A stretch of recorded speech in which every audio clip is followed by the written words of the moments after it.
Meu nome é Antônio Suxberger, sou promotor de justiça no Distrito Federal, doutor e mestre em Direito, e participo dessa sequência de aulas da Escola Superior do Ministério Público do Paraná, nessa iniciativa que eu já felicito e igualmente agradeço a oportunidade de participar, que é a produção de uma grande coletânea, um livro, que reúne trabalhos a respeito da Lei 13.964, que ficou conhecida como Pacote Anticrime.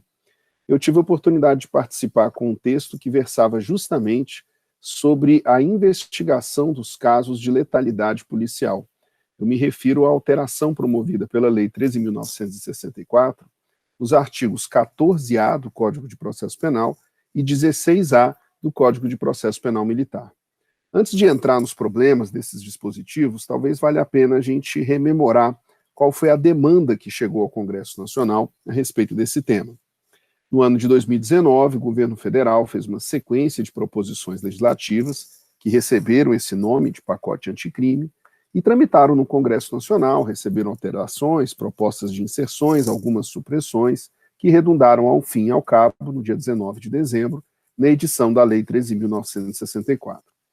Embora não constasse da proposição inicial do Poder Legislativo, havia um tema já nas portas do Congresso Nacional que se referia ao caso de uma condenação experimentada pelo Estado brasileiro quando do julgamento daquilo que ficou conhecido como caso Favela Nova Brasília. Do que se trata o caso? No ano de 1994, um número impressionante de pessoas, 26 pessoas, foram executadas extrajudicialmente por agentes que depois foram identificados como policiais do Estado do Rio de Janeiro. A ausência de resposta adequada pelo próprio Estado à época desse caso ensejou uma sequência de peticionamentos à Corte Americana de Direitos Humanos, que então entendeu por bem condenar o Brasil por nítida situação de inconvencionalidade, ou seja, não atendimento à Convenção Americana de Direitos Humanos, especificamente o Decreto 678 de 1992, em alguns pontos.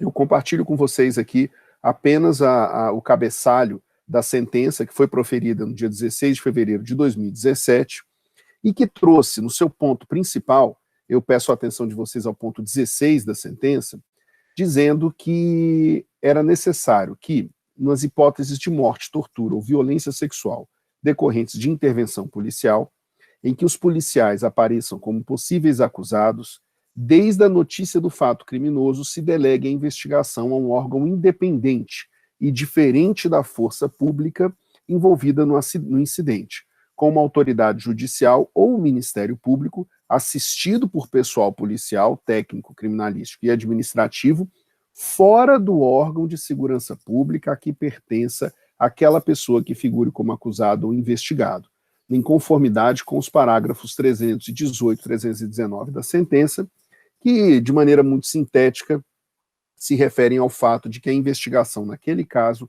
não guardou a devida independência, não alcançou seus resultados, porque foram investigações realizadas no corpo do próprio seio policial. Na nossa tela, nós temos os dois textos que resultaram da Lei 13.964.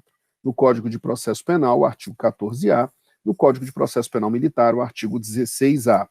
Basicamente, esses dois artigos, que têm redações muito assemelhadas, estabelecem que nas investigações que apurem aquelas situações de uso da força letal praticados no exercício profissional, ensejarão a necessidade de que o investigado seja citado, essa é a expressão da lei, vou criticá-la na sequência, e a partir dessa citação, o investigado poderá constituir advogado no prazo de até 48 horas para poder acompanhar essa investigação. Caso ele não constitua um advogado, a instituição a que pertence o policial deverá indicar um defensor para acompanhar essa investigação. Bom, o primeiro ponto que eu quero destacar é que, como vocês podem ver, a resposta do Congresso Nacional à demanda que se refere à Corte Americana de Direitos Humanos é uma resposta que nada tem que ver com o caso que chegou lá. A Corte Americana condena o Brasil para que o Brasil prescreva, providencie, materialize uma investigação realizada por um órgão fora da polícia e com independência. Que isso virou dentro do Congresso Nacional uma disposição que nada tem que ver com a demanda que lá chegou. Ou seja, cria-se uma situação peculiar e muito mais favorável àquele integrante de força de segurança pública, ou mesmo das situações de forças armadas, que venha a praticar atos que resultem em morte no seu exercício profissional.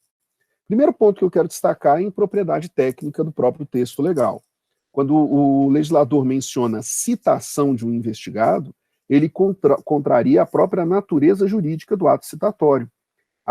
A citação nada mais é do que o ato de chamada de alguém que figura como imputado ou acusado, denunciado num processo criminal, para que ele possa comparecer em juízo e se defender e, sobretudo, tomar ciência daquela imputação deduzida contra si. É a ciência da imputação e a oportunidade de se manifestação sobre essa acusação. Então, a falta de técnica legislativa aqui, no entanto, não por si só não torna o texto imprestável. O que dispõe o dispositivo, que estabelece o dispositivo, é o fato de que se deva dar ciência da investigação a esse investigado. Qual o problema que tem aqui? Será que a investigação, ela simplesmente para nas hipóteses em que o investigado não fizer a indicação do seu defensor? Ou, o que é pior, se a instituição, seguidamente intimada, não providenciar defensor para esse policial, para esse integrante da Força de Segurança Pública? A resposta me parece ser negativa. É preciso a gente entender o que é a ampla defesa no curso de uma investigação preliminar. Sabemos nós que as características do contraditório e da ampla defesa são elementos essenciais de um processo. No entanto, a investigação preliminar pode vir a observar a ampla defesa, mas essa ampla defesa que ocorra no curso de uma investigação, ela ocorre de maneira acidental. O que eu quero dizer com isso? Em regra, a investigação preliminar não observa a ampla defesa. A ampla defesa pode até ocorrer naquelas situações de antecipação de provas irrepetíveis, ou mesmo com a presença de um advogado do investigado que acompanha a investigação preliminar e eventualmente maneja ações autônomas de impugnação, como habeas corpus e outras medidas. Mas não se trata de um elemento essencial da investigação como é no processo. De maneira muito simples, não existe processo sem ampla defesa, mas investigação preliminar sem ampla defesa, eu diria que não só ocorre, como é a regra, é o que se espera. Por uma razão muito singela, a investigação preliminar, ela apura o fato, ela busca elucidar o fato. Ela não tem, como acontece no processo, o direcionamento de apurar a responsabilidade já indicada com foco em determinada pessoa e a descrição delimitada do fato. Então não há que se falar de que alguém se defenda de uma investigação. A pessoa se defende de uma imputação deduzida em juízo. Logo, o elemento da ampla defesa é um elemento acidental. E ainda, vejamos o problema prático. Quais os atos da investigação que eventualmente tenha a presença do defensor desse policial indicada como elemento imprescindível? Bom, a Lei 8.906 de 1994, ela diz que é prerrogativa legal do advogado acompanhar sempre os seus assistidos em todos os atos investigatórios a que ele seja chamado. Mas eu quero que vocês tenham atenção ao fato de que essa prerrogativa legal não torna a presença do advogado obrigatória. O que é obrigatório é assegurar a presença do advogado quando ele se apresente para assistir o investigado.